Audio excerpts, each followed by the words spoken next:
Naga in Legazpi. I am not in Naga, I am in Legazpi.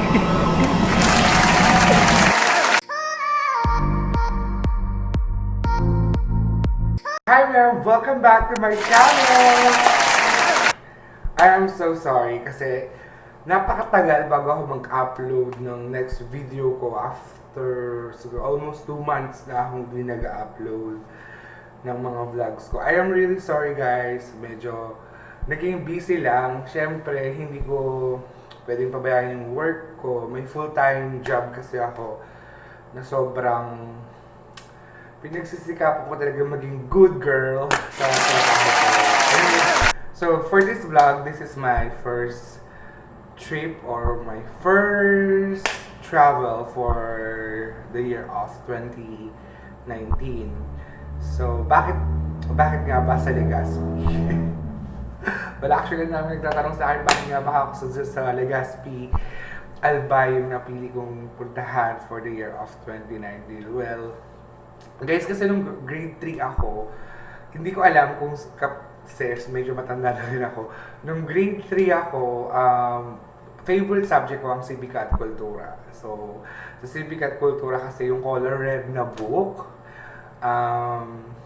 So, yung book na yan is black and white lang siya noon. So, nakikita ko yung perfect shape nung bulkang ngayon, perfect cone. Pagbaba ko pa lang ng eroplano, tapos pagkakita ko pa lang sa mayong, parang grabe, parang ang ganda-ganda niya.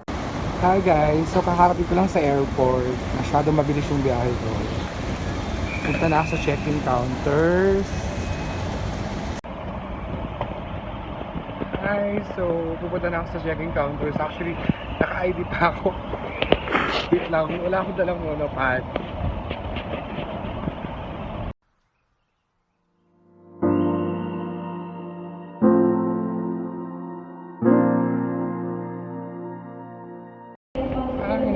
X-ray machine na tayo. So, mag-check-in lang ako. Wait, check-in lang ako.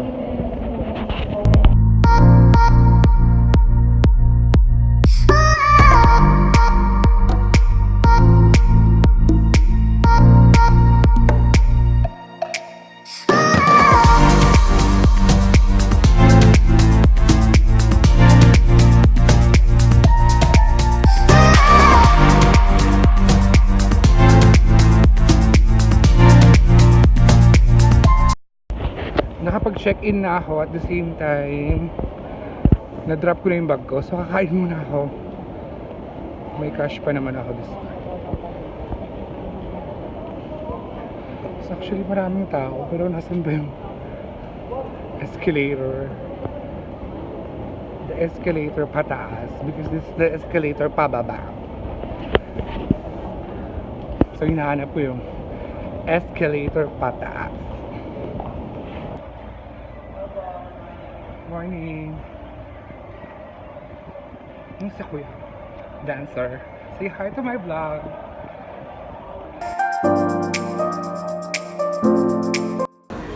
Hi. So naka-order na ako ng food ko. Kumuha ko ng fries, mac crispy chicken sandwich, tapos dalawang regular burger ng McDo at saka yung dalawang patty ng Coke. Ang daming tao. So kakain muna ako. Later na muna guys. Tapos na ako kumain. So pag-iossi lang ako. Naghanap ako ng smoky area. Ay, nasa boarding gates na ako. And hintayin ko lang mag-board yung plane. Hinihintay lang namin yung plane. Nagagamit din.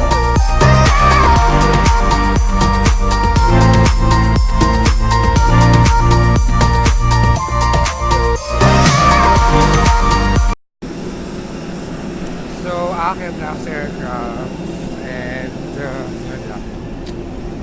Sana naman medyo okay.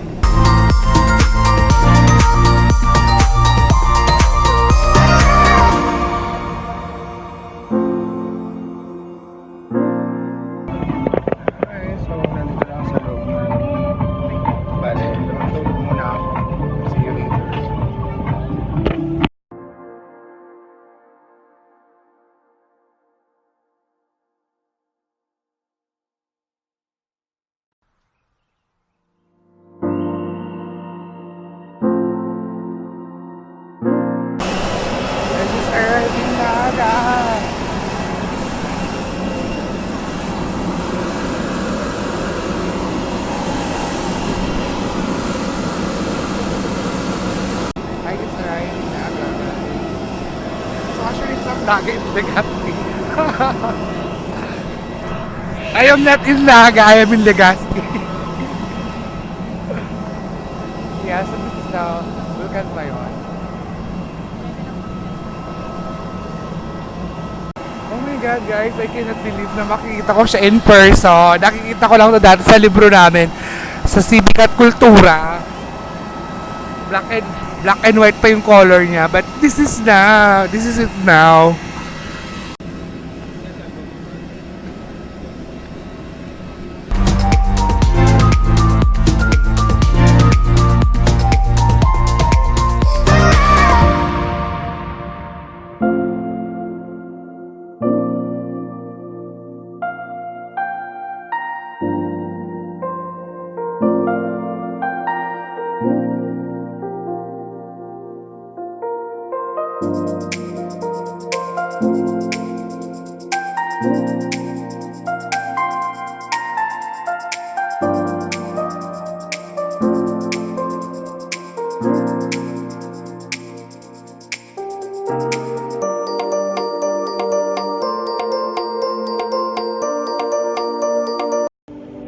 Hi guys, so nandito na ako sa room ko ngayon and mamaya ko na kayo itutour. Medyo magulo pa, hindi ko pa siya naayos.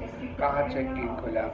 Also, maliligo lang ako and pupunta ako sa SM Legazpi. Doon ako manonood ng Maleficent since bukas pa actually yung mga lakad ko. Susulitin ko muna yung araw ko dito. Bale, nag-arrive ako ng 6:20, imagine. 20 minutes lang kami nasa ere. Tapos, nakapag-check-in na ako ng 10. 4 hours ako naghihintay sa lobby. Medyo okay lang naman. Accommodating naman yung mga tao dito. And, yun nga. So, susulitin ko yung araw ko dito. Manonood muna ako ng Maleficent since idol ko si Angelina Jolie. And, update ko kayo later. Try kong bumala ng konti kasi medyo pagod na ako. Hi guys! So, pupunta na ako sa SM Legazpi. Manonood ako ng Maleficent. And update ko rin kayo kung paano kaganda yung movie. Also, hindi na ako nakaligo kasi 12:15 yung hinahabol kong show for Maleficent. And 11:50 na. So, anyway, malapit lang naman daw dito yung SM Legazpi. Kung saan ako nag-stay. And ito lang yung outfit ko for today. Push!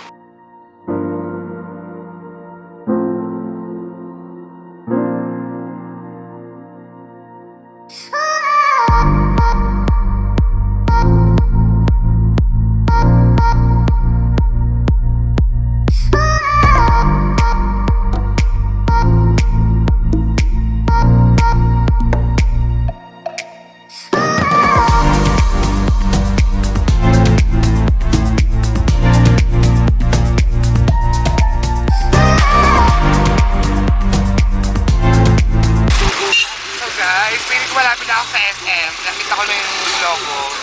So magbabayad ako kay kuya, 20 pesos lang daw. Actually malapit lang yun, pero bibigyan ko na siya ng 25. Because I'm a good girl, bitch! Charot. Pa ako makain. Yung last kain ko sa aeroplano pa. Ang mahal-mahal ng food, di man ako nagutom. Anyway. Na yung kuya. Thank you po, kuya. Hindi, okay lang yan, kuya. Thank you po.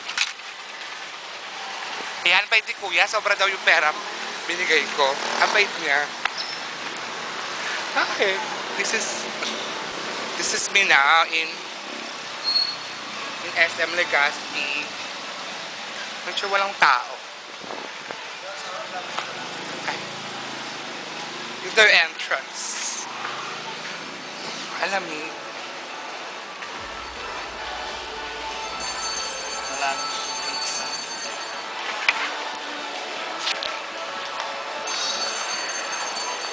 Ayan, nasulog na ako ng SM. Medyo malamig. Feeling ko bago pa lang to. Yeah. Pero ang daming tao din naman noon.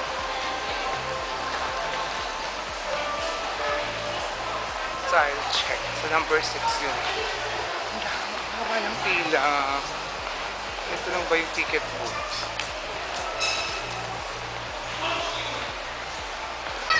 Okay, so nakuha ko yung ticket ng 12:15. Hi ma'am, so nandito pa rin ako sa Daraga Church and as at this moment, hindi ko pa rin nakukuha ng buo si Bulkang Mayon. And at this moment, hindi ko makuha din ng buo yung church kasi may kasal. So, I have to wait for at least 15 minutes.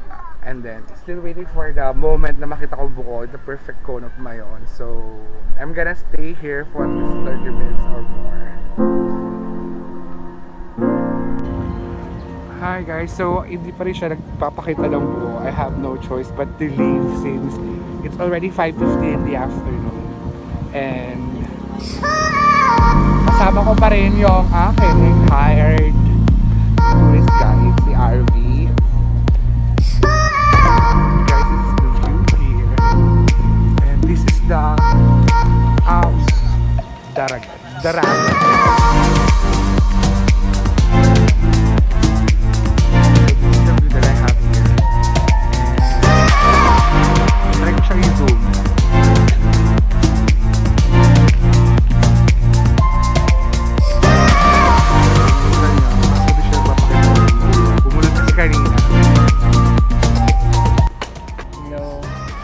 Si Kuya RB po ay single, kailangan po niya mapapangasawa.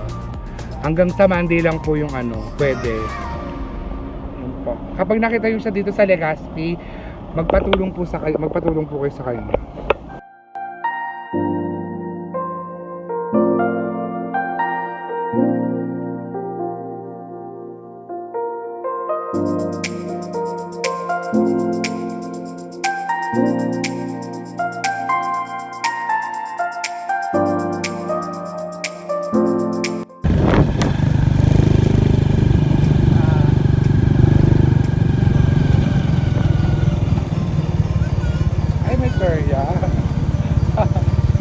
Ay, ito yung ATV. Say hi.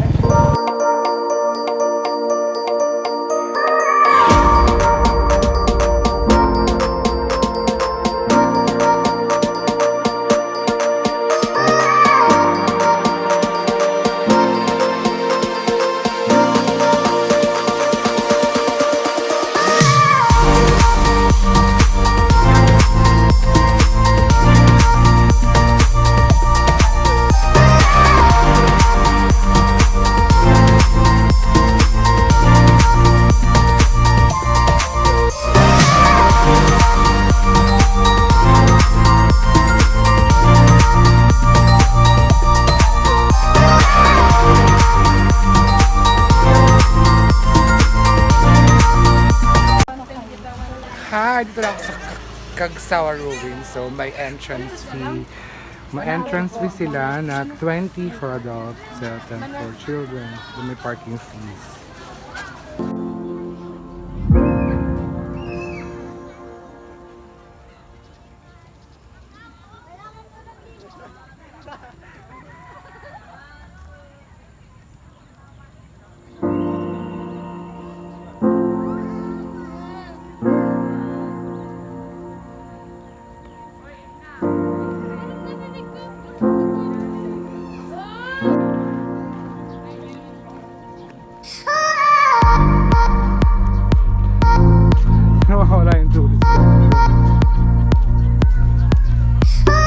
So this is the bell tower. Ito kasama ito sa mga ruins. And I guess this is a church.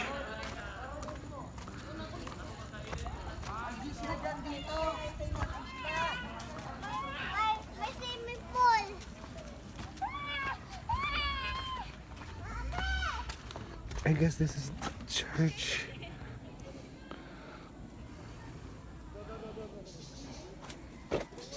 May tabi po.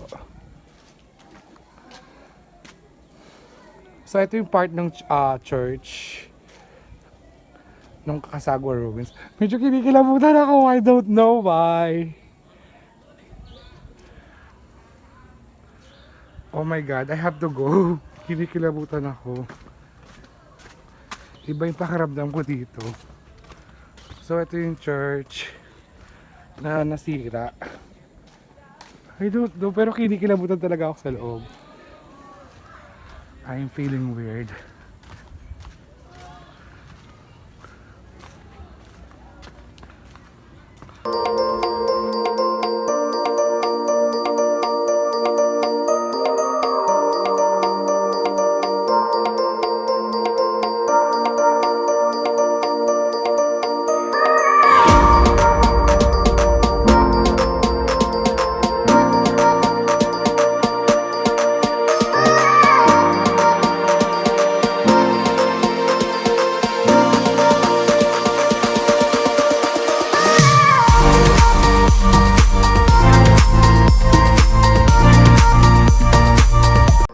And once again, do not forget to subscribe, share, and comment down below, please. Thank you so much mga ma'am for helping me. And please lang guys, ilalaban natin tong vlog ko lang.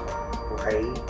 And shout out nga pala kay Carla Marcelino for the trivia. Hindi ko actually alam. Thank you so much guys, and please enjoy the video.